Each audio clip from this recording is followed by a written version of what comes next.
உங்கள் favourite TV ஷோக்களை இனி miss பண்ண தேவையில்லை. ZEE5 இல் முற்றிலும் இலவசமாக காணுங்கள். இங்கேயும் எப்பொழுதும். எங்க குடும்பத்துல எந்த விஷயமா இருந்தாலும் எங்க குடும்ப ஜோசியர்கிட்ட கலந்துக்காம நான் பண்ணவே மாட்டேன். அப்படித்தான் நேத்திக்கு நிச்சய தேதி குறிக்க அவரை வர சொன்னோம். அவரு நாளைக்கே நாள் ரொம்ப நல்லா இருக்கு, உடனே நிச்சயம் பண்ணா பொண்ணும் மாப்பிளையும் 100 வருஷம் சந்தோஷமா வாழ்வாங்கன்னு சொன்னாரு. இன்னைக்கு அப்படி ஒரு விசேஷமான நாளாம். அதனால தான் நாங்க அவர் சொல்றத இதுவரைக்கும் நாங்க தட்டினதே இல்ல.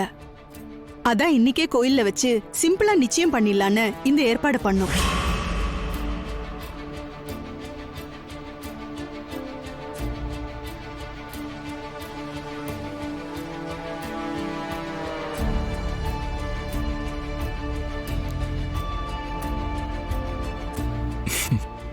இத நான் நேத்து உங்ககிட்ட சொல்லியிருக்கணும். ஆனா பையன் தான் ஒரு சர்ப்ரைஸா இருக்கட்டும்னு உங்ககிட்ட சொல்ல வேணாம்னு சொன்னான். என்ன பவனி, நான் சொன்னது உண்மைதானே? நீ ரொம்ப சர்ப்ரைஸ் ஆயிட்டல?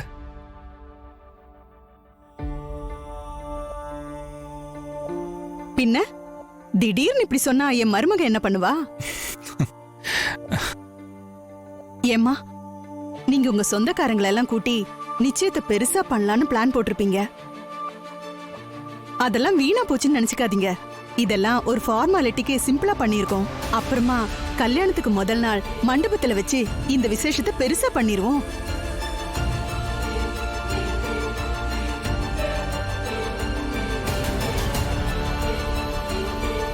இல்ல, இப்படி திடீர்னு நிச்சயம்னு சொன்னா நாங்க எந்த ஏற்பாடு இல்லாம வந்திருக்கோமே.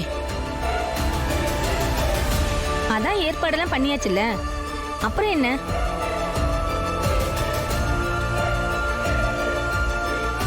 உங்ககிட்ட சொல்லாதது என் தப்புதான்.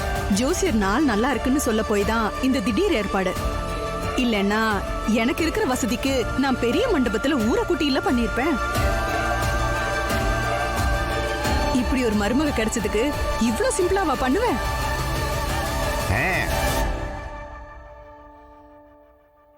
எனக்கு வாழ போற இவங்க 2 பேரும் நல்லா இருக்கணும். அதான் எனக்கு ரொம்ப முக்கியம். வாஸ்தவம் தான்.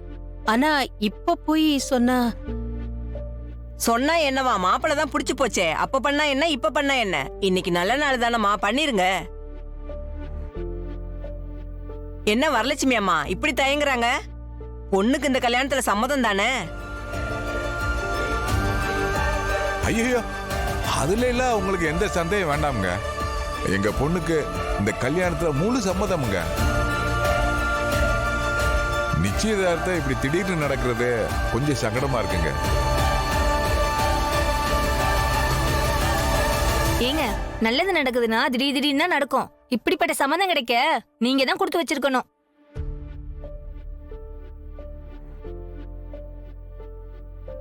Bhavani, I'm sorry. உங்க தயக்கம் என்னன்னு நல்லா புரியுது. நான் தான் அம்மா கிட்ட முன்னாடியே சொல்ல வேண்டாம்னு சொன்னேன். அவங்க மேல எந்த தப்பும் இல்லை.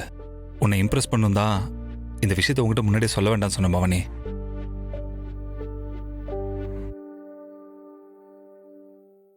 ZEE5 ஆப்பை டவுன்லோட் செய்து அனைத்து எபிசோடுகளையும் இலவசமாக பாருங்க.